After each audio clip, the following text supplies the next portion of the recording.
నమస్కారం BTV news కి స్వాగతం. ఈనాటి ముఖ్యాంశాలు. జిల్లాలు, డివిజన్లు, మండలాల పునర్విభజనపై సీఎం చంద్రబాబు సమీక్ష. జిల్లాల పునర్విభజనపై ప్రజల నుంచి వచ్చిన అభ్యంతరాలపై చర్చ. జిల్లాల పునర్విభజనపై స్వల్ప మార్పు చేర్పులతో ముందుకు వెళ్లాలని సీఎం చంద్రబాబు ఆదేశం. రాజధాని కోసం భూములిచ్చిన రైతులకు 30 ఏళ్ల పాటు లింక్ డాక్యుమెంట్లు అడగకుండా రుణాలు ఇచ్చేందుకు బ్యాంకర్లు అంగీకరించారని కేంద్ర మంత్రి పెమ్మసాని చంద్రశేఖర్ వెల్లడి. రిటర్నబుల్ ప్లాట్లకు సంబంధించిన సిఆర్డీఏ ఇచ్చే డాక్యుమెంట్స్ ఆధారంగానే రుణాలు ఇచ్చేందుకు సమ్మతించారని వ్యాఖ్య. ముఖ్యమంత్రి స్థానంలో నాయకులు మారిన విశాఖ ఉక్కు కార్మికుల నిరసన శిబిరాలు అలాగనే ఉన్నాయని తెలంగాణ కాంగ్రెస్ నేత జగ్గారెడ్డి విమర్శ. కాంగ్రెస్ పార్టీ నుంచి సోనియా గాంధీ, రాహుల్ గాంధీ ఒక మాట ఇస్తే నిలబడతారని, రాహుల్ గాంధీ ప్రధానమంత్రి పదవి చేపట్టగానే విశాఖ ఉక్కు సంస్థను ఆదుకుంటామని హామీ నెరవేరుస్తామని జగ్గారెడ్డి ప్రకటన. జిల్లాల పునర్విభజనపై స్వల్ప మార్పు చేర్పులతో ముందుకు వెళ్లాలని ముఖ్యమంత్రి నారా చంద్రబాబు నాయుడు అధికారుల్ని ఆదేశించారు. జిల్లాలు, డివిజన్లు, మండలాల పునర్విభజన ప్రాథమిక నోటిఫికేషన్పై వ్యక్తమైన సూచనలు, సలహాలని పరిగణలోకి తీసుకుని తుది నోటిఫికేషన్ జారీ చేయాలని సూచించారు. గత నెల 27న జిల్లాల పునర్విభజనపై రాష్ట్ర ప్రభుత్వం ప్రాథమిక నోటిఫికేషన్ జారీ చేసింది. కొత్తగా 3 జిల్లాలు, 5 రెవెన్యూ డివిజన్ల ఏర్పాటుతో సహా వివిధ మార్పులపై నోటిఫికేషన్ విడుదల కాగా దీనిపై నెల రోజుల పాటు ప్రభుత్వం అభ్యంతరాలను స్వీకరించింది. రాష్ట్ర వ్యాప్తంగా మొత్తం 927 అభ్యంతరాలు, సూచనలు రాగా వాటిపై క్యాంపు కార్యాలయంలో శనివారం మంత్రులు, అధికారులతో ముఖ్యమంత్రి చంద్రబాబు సమీక్ష నిర్వహించారు. గూడూరు ప్రజల అభిప్రాయం మేరకు గూడూరు నియోజకవర్గంలోని 5 మండలాలని తిరిగి నెల్లూరు జిల్లాలోనే కలపాలని ముఖ్యమంత్రి అధికారులకి స్పష్టం చేశారు. అలాగనే రైల్వే కోడూరును తిరుపతి జిల్లాలో, రాయచోటిని మదనపల్లి జిల్లాలో, రాజంపేట, సిద్ధవటం, వంటిమిట్టను కడప జిల్లాలో విలీనం చేయాలన్న అంశంపైన చర్చ జరిగింది. విస్తీర్ణ పరంగా పెద్దదైన ఆదోనిని 2 మండలాలుగా విభజించాలనే అభిప్రాయానికి వచ్చారు. మరొక వైపు అనకాపల్లి జిల్లాలోని నక్కపల్లి డివిజన్ బదులుగా అడ్డరోడ్డు జంక్షన్ డివిజన్ ఏర్పాటు చేయాలని నిర్దేశించారు. మునగపాకను అనకాపల్లి డివిజన్ లోను, అచ్యుతాపురంని అడ్డరోడ్డు జంక్షన్ డివిజన్ లో చేర్చాలని సమావేశంలో నిర్ణయించారు. రంపచోడవరం కేంద్రంగా ఏర్పాటు కానున్న పోలవరం జిల్లాలో ఎటువంటి మార్పు చేయలేదు. ప్రాథమిక నోటిఫికేషన్ లో పేర్కొన్నట్లుగా యథావిధిగా కొనసాగించాలని సీఎం సూచించారు. రాజధాని కోసం భూములిచ్చిన రైతులకి 30 ఏళ్ల పాటు లింకు డాక్యుమెంట్లు అడగకుండా రుణాలు ఇచ్చేందుకు బ్యాంకర్లు అంగీకరించారని కేంద్ర మంత్రి పెమ్మసాని చంద్రశేఖర్ వెల్లడించారు. రిటర్నబుల్ ఫ్లాట్లకు సంబంధించి సిఆర్డీఏ ఇచ్చే డాక్యుమెంట్స్ ఆధారంగానే రుణాలు ఇచ్చేందుకు సమ్మతించారని పేర్కొన్నారు. రాజధాని రైతుల సమస్యలపై ప్రభుత్వం ఏర్పాటు చేసిన త్రిసభ్య కమిటీ సభ్యులైన పెమ్మసాని చంద్రశేఖర్, ఎమ్మెల్యే తాడికొండ శ్రావణ్ కుమార్ సిఆర్డీఏ కార్యాలయంలో సమావేశమై దాదాపు 3 గంటల పాటు వివిధ అంశాలపై చర్చించారు. ఈ సందర్భంగా మాట్లాడిన పెమ్మసాని భేటీలో చర్చించిన విషయాలను మీడియాకు వెల్లడించారు. భూ వివాదాలకు సంబంధించిన అంశాలను త్వరలోనే ఓ కొలిక్కి తీసుకువస్తామని తెలిపారు. రాజధాని నిర్మాణ పనుల్లో అమరావతి ప్రాంతానికి చెందిన దాదాపు 10,000 మందికి ఉపాధి కల్పించేలాగా చర్యలు తీసుకుంటున్నట్లు తెలిపారు. జరీపు భూముల సమస్యలపై సర్వే పూర్తి చేశామని, కమిటీ నివేదిక ఆధారంగా జరీపు రైతులకు న్యాయం చేస్తామని ఈ సందర్భంగా తెలియజేశారు. అలాగనే ఎస్ఎండ్ భూముల్లో న్యాయ సమస్యల పరిష్కారానికి చర్యలు తీసుకుంటున్నట్లు చెప్పారు. మనం 30 days లో వాటిని సాల్వ్ చేస్తామని చెప్పాం. ఇప్పుడు దాదాపు 30 days అయిపోయింది. రిపోర్ట్ అంతా వచ్చింది. దీనికి స్టేట్ నుంచి ఒక అఫీషియల్ కమిటీ వచ్చిన తర్వాత ఆ కమిటీ ద్వారా నెక్స్ట్ ప్లాన్ ఆఫ్ ఎగ్జిక్యూషన్, అంటే ఎవరికైతే జరీబు కావాలి, ఇవ్వాల్సి జెన్యున్గా రావాల్సిన వాళ్ళకి అలాట్ చేస్తారు త్వరలో. ఎవరైతే 1, 2 ఎక్కడైతే చిన్న చిన్న అవకతవకలు జరిగినాయో వాళ్ళకి ఒక నోటీస్ ఇచ్చే విధంగా ఎలా చేయాలనే దాని మీద డిస్కస్ చేసి అది ఎగ్జిక్యూట్ చేస్తాం. రెండోది గ్రామ కంటాలకు వచ్చేటప్పటికి టోటల్గా ఇంతకుముందు గుంటూరులో 238 కేసెస్ ఉంటే అదంతా సర్వే అయిపోయింది. తెనాలి డివిజన్ కింద 131 కేసులు ఉన్నాయి. అందులో ఇంకొక 25% అవ్వాలి. అయితే ఇప్పుడు ఈ మీటింగ్లో ఏంటంటే లెస్ దాన్ 10 cents ఉండి ఇంతకుముందు రిజెక్ట్ అయిన వాళ్ళు కొంతమంది ఉన్నారు. అంటే 415 మంది ఉన్నారు. వాళ్ళకి కూడా మొన్న ఏమనుకున్నామంటే అబౌవ్ 10 cents వాళ్ళే సర్వే చేద్దాం అనుకున్నాం. ఇప్పుడు కొంతమంది ఎమ్మెల్యే గారు వీళ్ళందరూ ఉండి లెస్ దాన్ 10 cents ఉండి రిజెక్ట్ అయిన వాళ్ళు ఉన్నారు 415 మంది. అవి కూడా చేయమన్నారు. సో దాని గురించి ఇంకొక 2 weeks పట్టేటట్టుంది టైం గ్రామ కంటాలది. తర్వాత నిన్న 400 kV లైన్స్ రీరూటింగ్ దగ్గర కొంతమంది రైతులు వాళ్ళు వచ్చి అబ్జెక్ట్ చేశారు. అంటే ఇది అందరికీ తెలియాల్సిన విషయం. ఆ రైతులు 2013లో ల్యాండ్ ఇచ్చారు. అంటే క్యాపిటల్ ఇదంతా అవ్వక ముందు ఇచ్చినటువంటి ల్యాండ్ అది. వాళ్ళు అనేది ఏంటంటే క్యాపిటల్ తర్వాత క్యాపిటల్ వచ్చినా కూడా మేము ఈ మధ్యనే ఇచ్చాము, ఆ ట్రాన్సిషన్లో ఇచ్చాం కాబట్టి మాది కూడా ల్యాండ్ పూలింగ్ కింద కన్సిడర్ చేయమంటారు. ఏంటంటే అధికారులు ఎంత ప్రయత్నించినా కూడా అది అయ్యేటువంటి పరిస్థితి కాదు. సుప్రీంకోర్టులో కేసు ఉంది. సుప్రీంకోర్టు కనుక జడ్జిమెంట్ వాళ్ళకి ఫేవర్గా ఇస్తే తర్వాత వాళ్ళకి కావాల్సినటువంటి ల్యాండ్ ఇస్తాము. ప్రస్తుతం ఉన్న పరిస్థితుల్లో మనం ఇవ్వలేము. కాబట్టి మీరు ఆ పనులకు అడ్డుపడొద్దు. ఎందుకంటే ఆ ఏరియాలో ఈ 400 kV లైన్ అవ్వకపోతే అదంతా డిస్టర్బ్ అవుద్దంటే వాళ్ళందరూ కూడా ఒప్పుకున్నారు. మేము కూడా వాళ్ళకి ఎంత సహాయం చేయాలో అంత అక్కడ సుప్రీంకోర్టులో కేసు ఉంది కాబట్టి ఢిల్లీ లెవెల్లో నేను కానీ ఇక్కడ ఉన్నటువంటి అధికారులు కానీ నారాయణ గారు వీళ్ళందరూ హెల్ప్ చేస్తామని చెప్పాం. తర్వాత నెక్స్ట్ ఐటమ్ వచ్చేటప్పటికి రోడ్ హిట్స్లో లాస్ట్ టైం మనం ఇంపాక్ట్ అసెస్మెంట్ చేసినప్పుడు దాదాపు ముఖ్యమంత్రి స్థానంలో నాయకులు మారిన విశాఖ ఉక్కు కార్మికుల నిరసన శిబిరాలు అలాగనే ఉన్నాయని తెలంగాణ కాంగ్రెస్ నేత జగ్గారెడ్డి విమర్శించారు. కాంగ్రెస్ పార్టీ నుంచి సోనియా గాంధీ, రాహుల్ గాంధీ ఒక మాట ఇస్తే నిలబడతారని, రాహుల్ గాంధీ ప్రధానమంత్రి పదవి చేపట్టగానే విశాఖ ఉక్కు సంస్థను ఆదుకుంటామని హామీ నెరవేరుస్తామని జగ్గారెడ్డి ప్రకటించారు. 3 ఏళ్లలో రాబోయే ఎన్నికల్లో ఆంధ్రప్రదేశ్ లో కాంగ్రెస్ పార్టీకి 25 లోక్సభ సీట్లు ఇవ్వాలని ఆయన విజ్ఞప్తి చేశారు. ఆంధ్రరత్న భవన్ లో ఏర్పాటు చేసిన విలేకరుల సమావేశంలో తెలంగాణ కాంగ్రెస్ నేత జగ్గారెడ్డి మాట్లాడారు. ప్రధానమంత్రిగా చంద్రబాబు, రెండవసారి ముఖ్యమంత్రిగా జగన్ ముఖ్యమంత్రిగా ఉన్నా వారి పదవీ కాలంలో విశాఖ ఉక్కు పరిశ్రమ సమస్యలు అలాగనే ఉండటం విచారకరమని తెలిపారు. టీడీపీ, జనసేన, వైసీపీ పార్లమెంటు సభ్యులు పార్లమెంట్ లో ఏం చేస్తున్నారని ఆయన ప్రశ్నించారు. ఉమ్మడి రాష్ట్రంగా ఉన్నప్పుడు సోనియా నేతృత్వంలో కాంగ్రెస్ ప్రభుత్వం అనేక సార్లు వేల కోట్ల ప్యాకేజ్ ఇచ్చిన సందర్భాలు ఉన్నాయని జగ్గారెడ్డి వ్యాఖ్యానించారు. ఇంట్లో వ్యక్తికి క్యాన్సర్ వస్తే 10,000 జీతగాళ్ల కుటుంబం కూడా లక్షల రూపాయలు అప్పు చేసేనా కాపాడుకునే ప్రయత్నం చేసేంత జ్ఞానం మోదీ, చంద్రబాబు, జగన్, పవన్ కళ్యాణ్లకు లేదా అని ఆయన దుయ్యపట్టారు. విశాఖ సభలో రాహుల్ గాంధీ అధికారం చేపట్టిన వెంటనే విశాఖ స్టీల్ ప్లాంట్ ని నిధులతో నిలబెడతామని హామీ ఇచ్చారని ఆయన తెలిపారు. నేను పుట్టలేదు, మీరు కూడా చాలా మంది పుట్టలేదు, ఒకరెవరో ఉన్నారు ఇక్కడ, వారి పేరు సార్ 64. విశాఖ హక్కు, ఆంధ్రుల హక్కు ఉద్యమము వైజాగ్ ప్రారంభమైన ఈ ఉద్యమము వైజాగ్లో స్టీల్ ప్లాంట్ పెట్టాలని, ఆ రోజు విశాఖ హక్కు, ఆంధ్రుల హక్కు అని మహా ఉద్యమం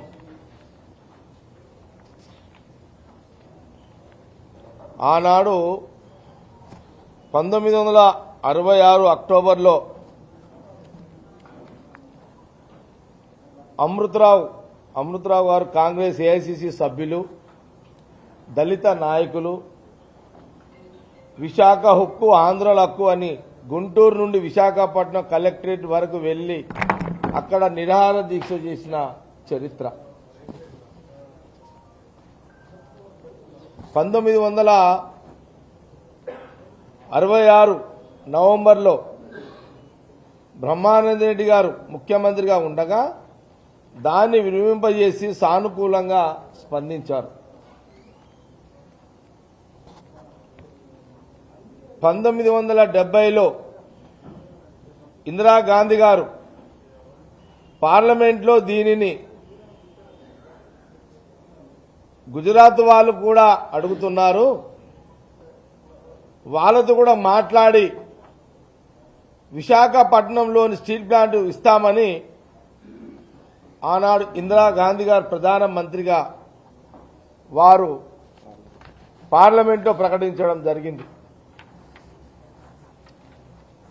1971 జనవరిలో విశాఖ స్టీల్ ప్లాంట్ కి భూమి పూజ శ్రీమతి ఇందిరాగాంధీ. గత వైసీపీ ప్రభుత్వంలో నిర్లక్ష్యానికి గురైన పార్కులకు పునర్జీవం కల్పించామని సెంట్రల్ ఎమ్మెల్యే బోండా ఉమామేశ్వరరావు అన్నారు. ఎల్బీఎస్ నగర్ లో ప్రారంభించిన ఆధునిక పార్కును పరిశుభ్రంగా ఉంచుకోవాల్సిన బాధ్యత కూడా స్థానికులదేనని ఆయన తెలిపారు. పార్కుల చుట్టూరు ఫెన్సింగ్ ను ఏర్పాటు చేసి నిరంతరం సీసీ కెమెరాల ద్వారా పర్యవేక్షిస్తూ అల్లరి మూకలను నియంత్రిస్తామని పేర్కొన్నారు. సెంట్రల్ నియోజకవర్గంలోని 62వ డివిజన్ ఎల్బీఎస్ నగర్ వికలాంగుల హాస్టల్ వద్ద విజయవాడ నగరపాలక సంస్థ 43 లక్షల రూపాయల వ్యయంతో నూతనంగా ఉద్యాన ఉద్యానవనం పార్కును ఘనంగా ప్రభుత్వ విప్ సెంట్రల్ నియోజకవర్గ శాసనసభ్యులు బోండా ఉమామేశ్వరరావు చేతుల మీదుగా ప్రారంభించుకోవడం జరిగింది. ఈ సందర్భంగా బోండా ఉమా మాట్లాడారు.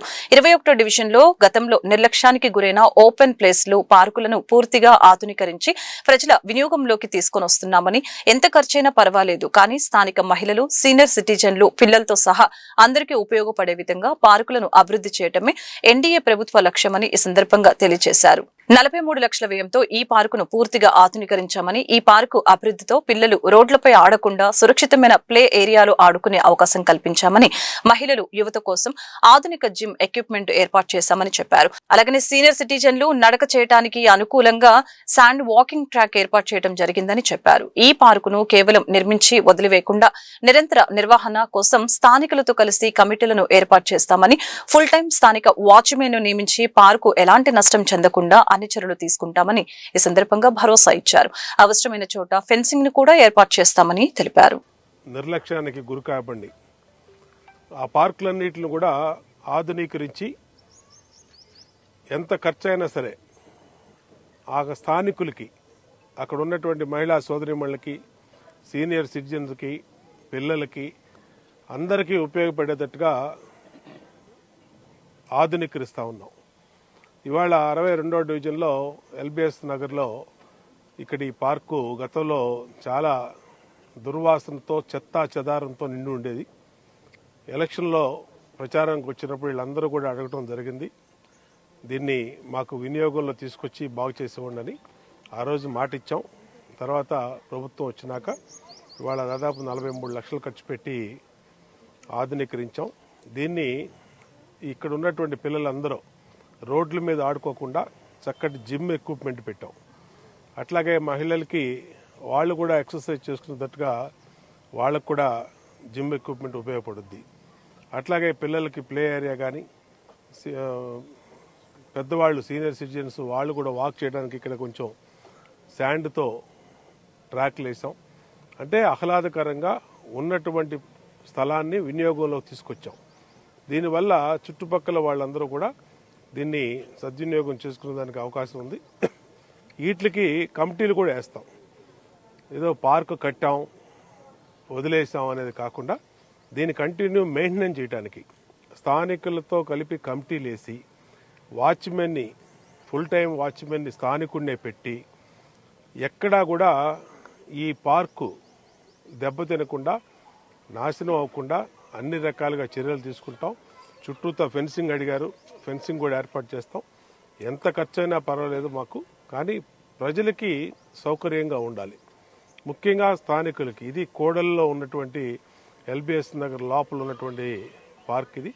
ప్రజలు ఎదుర్కొంటున్న వివిధ సమస్యల పరిష్కారం కోసమే ముఖ్యమంత్రి చంద్రబాబు నాయకత్వంలో ఎన్డీఏ కూటమి రాష్ట్ర వ్యాప్తంగా ప్రతి వారం క్రమం తప్పకుండా ప్రజా దర్బార్ కార్యక్రమం నిర్వహిస్తుందని టీడీపీ నాయకులు వెల్లడించారు. ప్రజా సమస్యల పరిష్కారంలో ఎలాంటి జాప్యం జరగకూడదనే ఉద్దేశంతో ఎంపీ కేశినేని శివనాథ్ ఆదేశాల మేరకు పశ్చిమ నియోజకవర్గంలో ప్రతి వారం ప్రజా దర్బార్ నిర్వహిస్తున్నట్లు తెలిపారు. 53వ డివిజన్ గణపతిరావు రోడ్డులో గల ఎంపీ కేశినేని శివనాథ్ క్యాంపు కార్యాలయంలో శనివారం ప్రభుత్వ శాఖల ఉన్నతాధికారులతో కలిసి టీడీపీ నాయకులు ప్రజా దర్బార్ నిర్వహించడం జరిగింది. ఈ ప్రజా దర్బార్ కార్యక్రమానికి డివిజన్ అధ్యక్షురాలు నందే విజయలక్ష్మి అధ్యక్షత వహించారు. రాష్ట్ర మైనార్టీ సెల్ ప్రధాన కార్యదర్శి ఫతావుల్లా, ఇతర టీడీపీ నాయకులు ప్రజలతో స్వయంగా మాట్లాడి వారి నుంచి అర్జీలు స్వీకరించడం జరిగింది. ప్రతి అర్జీపై సంబంధిత శాఖల అధికారులకు దిశానిర్దేశం చేశారు. సమస్యల పరిష్కారానికి త్వరితగతిన చర్యలు తీసుకోవాలని అధికారులకి సూచనలు అందజేశారు. అధికారులు కొన్ని అర్జీలను అక్కడికక్కడే పరిష్కరించారు. ఈ ప్రజా దర్బార్లో రేషన్ కార్డు, మ్యాపింగ్, కొత్త రేషన్ కార్డు, టిట్కో ఇల్లు, ఇంటి స్థలాలు, వితంతు, ఒంటరి మహిళల పెన్షన్లు, దివ్యాంగుల పెన్షన్లు, ఇళ్ల పట్టాల రిజిస్ట్రేషన్ సమస్యలు, సీనియర్ సిటిజన్ సమస్యలపై ప్రజలు ఎక్కువగా అర్జీలు అందజేయడం జరిగింది. అలాగనే ఈ సందర్భంగా నాయకులు మాట్లాడుతూ ఈ ప్రజా దర్బార్లో వచ్చిన ప్రతి సమస్యను ఆన్లైన్ చేసి ఫిర్యాదు చేసిన వారి సెల్ ఫోన్ కు మెసేజ్ ను కూడా పంపుతామని చెప్పారు. ప్రజా దర్బార్లో తెలియజేసిన ప్రతి సమస్యకు పరిష్కారం చూపుతామని తెలిపారు. విశేష జనాదరణ ఉన్న దివంగత వంగవీటి మోహనరంగ పేరును రాష్ట్రంలో ఏదో ఒక జిల్లాకు పెట్టాలని రాధా మిత్ర మండలి అధ్యక్షుడు చెన్నుపాటి శ్రీనివాసరావు ప్రభుత్వానికి విజ్ఞప్తి చేశారు. చేశారు. గత ప్రభుత్వం ప్రస్తుత ప్రభుత్వం ఈ విషయంలో ఎందుకు సంశయిస్తుందో అర్థం కావటం లేదని తెలిపారు. కూటమి ప్రభుత్వం ఆ దిశగా చర్యలు తీసుకుంటుందన్న ఆశాభావాన్ని ఆయన వ్యక్తం చేశారు. మాజీ ఎమ్మెల్యే దివంగత వంగవీటి మోహనరంగ 37వ వర్ధంతి సందర్భంగా గాంధీనగర్ లో మా ఆర్ట్స్ కార్యాలయం వద్ద రాధారంగ మిత్ర మండలి మా ఆర్ట్స్ సంయుక్త ఆధ్వర్యంలో వర్ధంతి సభ నిర్వహించడం జరిగింది. ఈ కార్యక్రమంలో సెంట్రల్ ఎమ్మెల్యే బోండా ఉమామేశ్వరరావు, జనసేన నేత సామినేని ఉదయపాను, ఇంకా రాధారంగ మిత్ర మండలి అధ్యక్షులు చెన్నుపాటి శ్రీనివాస్, టీడీపీ రాష్ట్ర కార్యదర్శి నవనీతం సాంబశివరావు, సిటీ కాంగ్రెస్ అధ్యక్షుడు నరహరిశెట్టి నరసింహారావు, బీజేపీ నాయకులు పైలా సోమినాయుడు, జనసేన నాయకురాలు రావి సౌజన్య, టీడీపీ నేత రత్నం రమేష్ తదితరులు పాల్గొని దివంగత విఎం రంగాకు ఘన నివాళులు అర్పించడం జరిగింది. ఇప్పటికే ఆయన వర్ధంతి, జయంతి కార్యక్రమాలను రాష్ట్ర వ్యాప్తంగా జరుగుతున్నాయని చెప్పారు. పేద ప్రజల పక్షాన పోరాటం చేస్తూ తన జీవితాన్ని త్యాగం చేసిన రంగా స్ఫూర్తి మరవలేనిదని అన్నారు. ఈ కార్యక్రమంలో రంగా అభిమానులు విశేష సంఖ్యలో హాజరయ్యారు. పోరాడి నిలిచి గెలిచిన వ్యక్తి వంగవీటి మోహన రంగానని ఈ సందర్భంగా మరొక్కసారి గుర్తు చేస్తా ఉన్నా.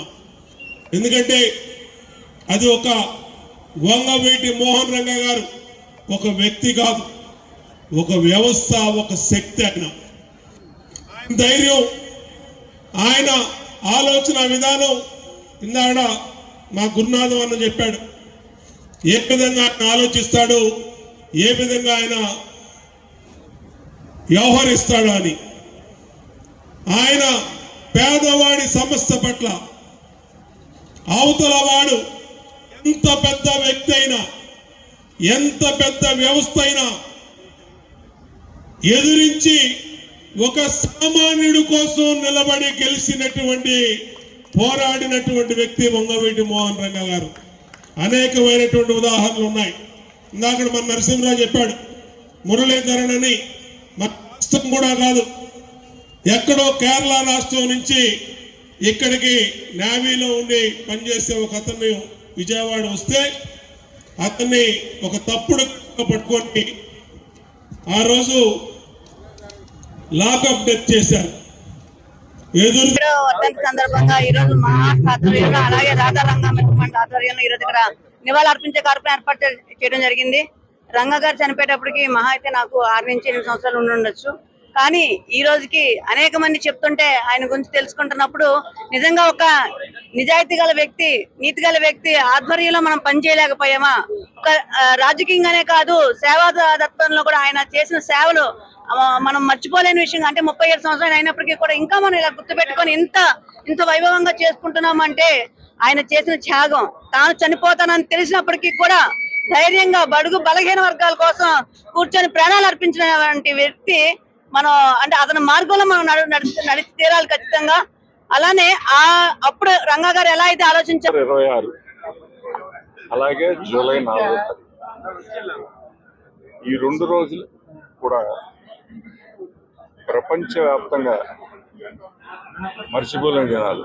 ఒకటి వంగవీటి మోహన్ రంగారావు గారి జయంతి అయితే, ఈ రోజున మోహన్ రంగ గారి 37వ వర్ధంతి. 37వ వర్ధంతి ఇది కూడా ప్రపంచవ్యాప్తంగా రంగా గారిని అభిమానించే అభిమానులందరూ కూడా ప్రపంచవ్యాప్తంగా ప్రతి దేశంలో కూడా ఆయన జయంతులు అలాగే వర్ధంతులు కార్యక్రమం జరుపుకునే నాయకుడు ఎవరన్నా ఉన్నారంటే బహుశా వంగవీటి మోహన్ రంగారావు గారే. ఈ రోజున ఇక్కడ గాంధీనగర్లో నా సోదరులు మా చంటి అలాగే బాబీ ఇద్దరు కూడా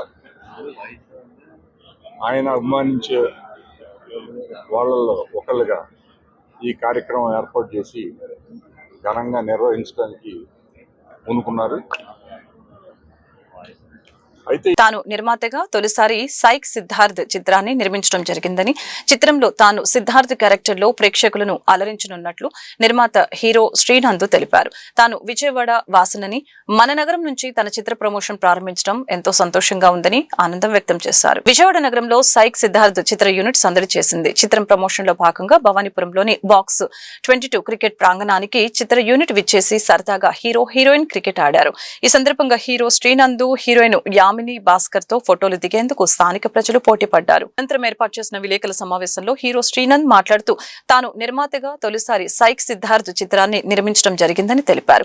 ఈ చిత్రంలో తాను సిద్ధార్థ్ క్యారెక్టర్ లో ప్రేక్షకులను అలరిస్తున్నట్లు తెలిపారు. విజయవాడ నగరం నుంచి తన చిత్ర ప్రమోషన్ ప్రారంభించడం ఎంతో సంతోషంగా ఉందని చెప్పారు.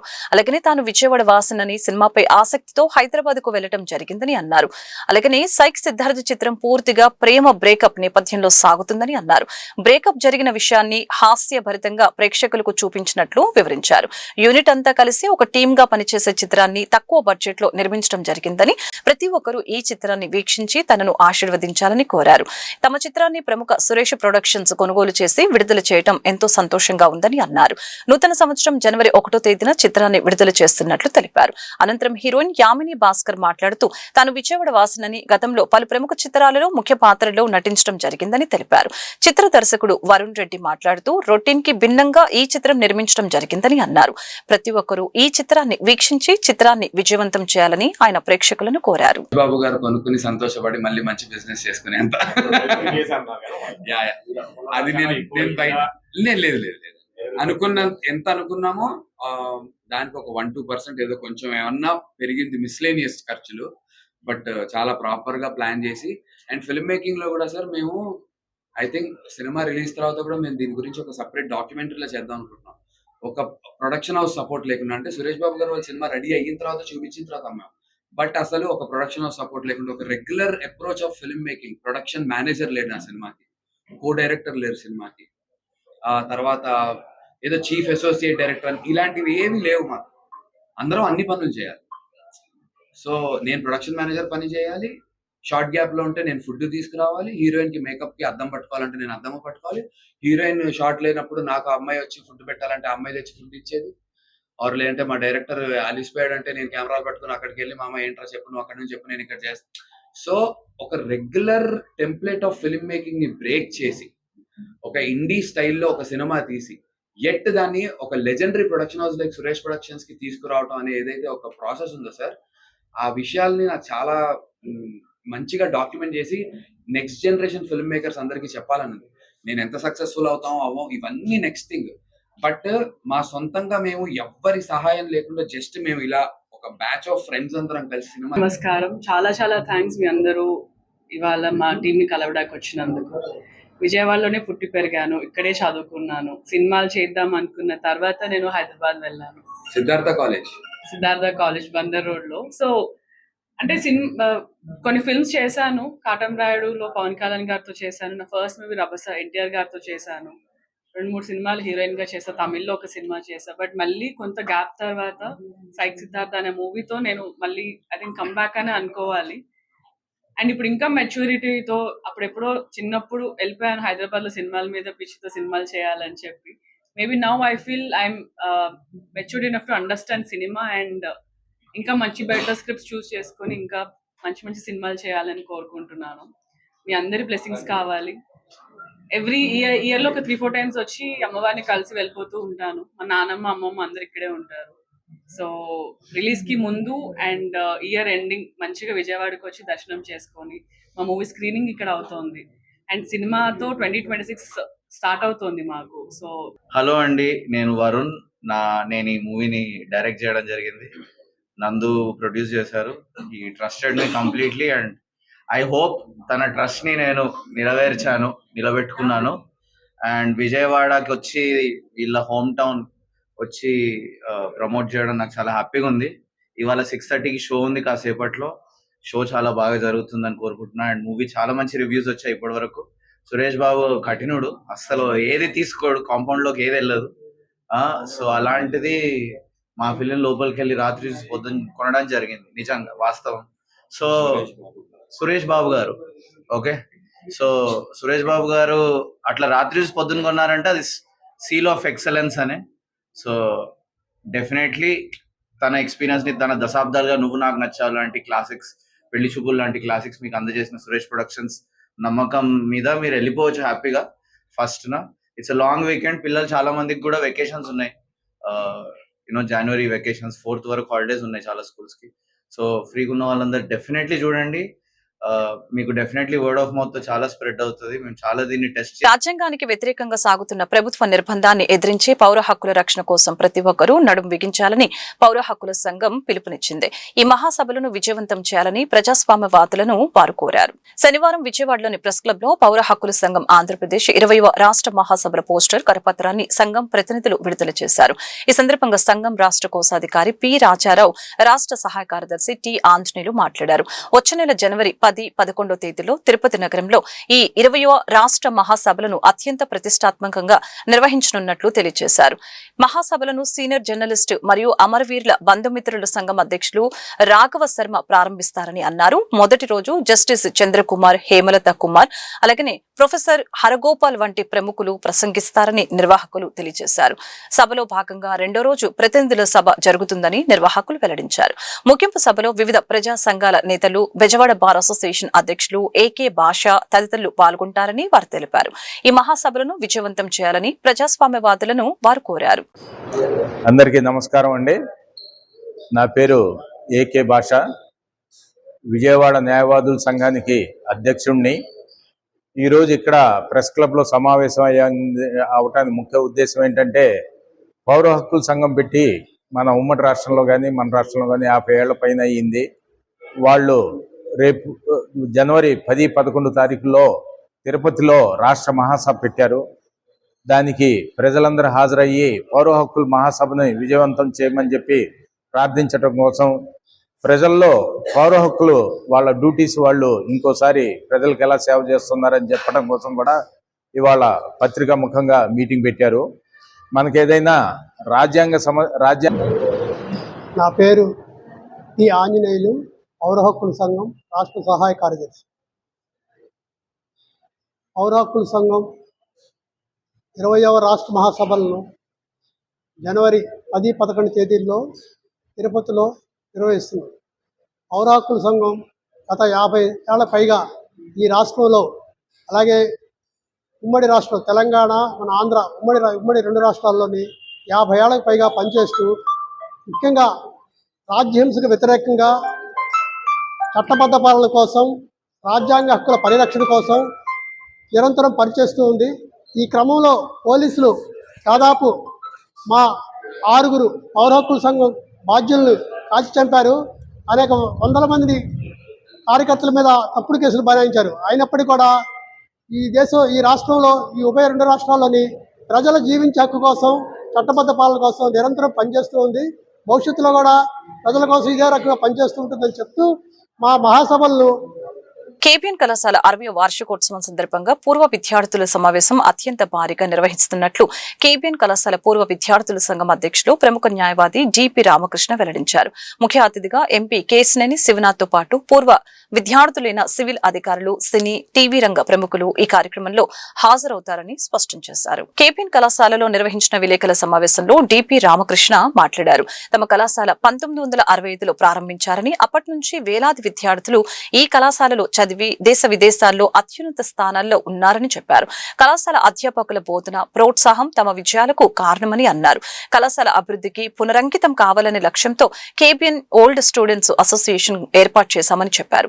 28వ తేదీ ఆదివారం కళాశాల ప్రాంగణంలో నిర్వహించే పూర్వ విద్యార్థుల సమావేశానికి విజయవాడ ఎంపీ కేశినేని శివనాథ్ ముఖ్య అతిథిగా కళాశాలలో చదివి పలు రంగాలలో రాణిస్తున్న ప్రముఖులు హాజరవుతున్నట్లు చెప్పారు. ఈ కార్యక్రమంలో కోస కార్యదర్శి జెఎన్ శ్రీనివాసు, కళాశాల secretary and correspondent doctor T Srinivasu, Hindu high schools committee పరిపాలనాధికారి doctor V Narayanarao, principal doctor G Krishnaveni, కోసా treasurer N Srinivasarao, joint secretary D Hemachandrarao సమావేశంలో పాల్గొన్నారు. ప్రెసిడెంట్ హోదాతో మిమ్మల్ని అందరినీ కూడా ఈరోజు ఆహ్వానించటమైనది. ఈ ఎలక్ట్రానిక్ మీడియా వారికి ముఖ్యంగా మేము తెలియజేయనిది ఏమనగా, నా పేరు డిపి రామకృష్ణ. నేను గత 2 సంవత్సరాల నుంచి కూడా కోసా ప్రెసిడెంట్గా ఉంటూ ప్రతి సంవత్సరం కూడా మేము మా ఓల్డ్ స్టూడెంట్స్ అసోసియేషన్ తరఫున యాక్టివిటీస్ చేస్తూ కేబిఎన్ కాలేజీ వారికి ఏ విధంగా ఓల్డ్ స్టూడెంట్స్ తోడ్పడగలరు అనే సదుద్దేశంతో ఈ ఓల్డ్ స్టూడెంట్స్ అసోసియేషన్ను ప్రారంభించి కాలేజీ చేసే ప్రతి కార్యక్రమంలో కూడా మమ్మల్ని కూడా వారు భాగస్వాములుగా ఉంచి ఈ కాలేజీ అభివృద్ధికి నిత్యం మేము తోడ్పడుతున్నాం. కాలేజీ యొక్క అభివృద్ధి గురించి చెప్పాలంటే 1965 సంవత్సరంలో ఈ కాలేజీ స్థాపించబడి 264 యొక్క స్టూడెంట్స్తో ఇది ప్రారంభించబడి అప్పట్లో ఈ కాలేజీ మొత్తం కూడా బాగా లోతుగా ఉండి 2 షెడ్లతో ప్రారంభమైన కాలేజీ. ఈరోజు కనుక మీరందరూ కనుక చూస్తే ఈ కాలేజీ ఎంత డెవలప్ అయిందో కూడా మీరే చూడగలరు. ఈ కాలేజీలో ప్రస్తుతము ఈ సంవత్సరము 5335 మంది స్టూడెంట్స్. వార్తలు ముగించే ముందు ముఖ్యాంశాలు మరొకసారి. జిల్లాలు, డివిజన్లు, మండలాల పునర్విభజనపై సీఎం చంద్రబాబు సమీక్ష. జిల్లాల పునర్విభజనపై ప్రజల నుంచి వచ్చిన అభ్యంతరాలపై చర్చ.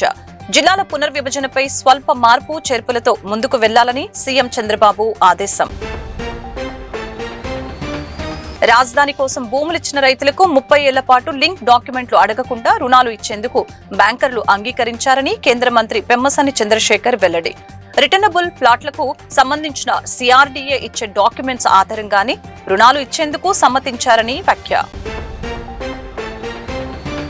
ముఖ్యమంత్రి స్థానంలో నాయకులు మారిన విశాఖ ఉక్కు కార్మికుల నిరసన శిబిరాలు అలాగనే ఉన్నాయని తెలంగాణ కాంగ్రెస్ నేత జగ్గారెడ్డి విమర్శ.